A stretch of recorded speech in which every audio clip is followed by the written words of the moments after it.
নির্বাচন হলো, নির্বাচনে আওয়ামী লীগ বিজয়ী হলো, জাতীয়তাবাদী দল 116টি আসন পেল। আমাদের বাংলাদেশের ইতিহাসে এই 116 আসনের বিরোধী দল একটা ব্যতিক্রমী ব্যাপার।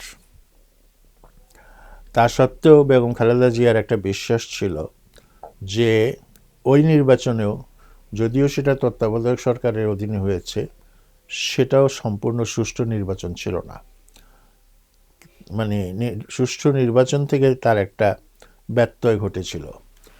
তিনি এক্ষেত্রেও প্রতিবাদী হয়ে উঠলেন এবং ঘোষণা বললেন যে তিনি আর সংসদে যাবেন না। এতে জাতীয় এবং আন্তর্জাতিক মহলে দুশ্চিন্তার সৃষ্টি হলো।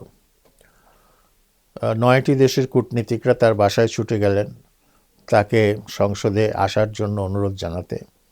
এছাড়াও দলের বাইরে আমরা যারা ছিলাম, আমরা অনেকেই তাকে এই সিদ্ধান্ত থেকে সরে আসার জন্য আবেদন করলাম। শেষ পর্যন্ত তিনি সবার কথা শুনে সিদ্ধান্ত নিলেন তিনি সংসদে যাবেন এবং সংসদে গিয়ে বিরোধী দলের যে দায়িত্ব পালন করা সেটা করার চেষ্টা করলেন।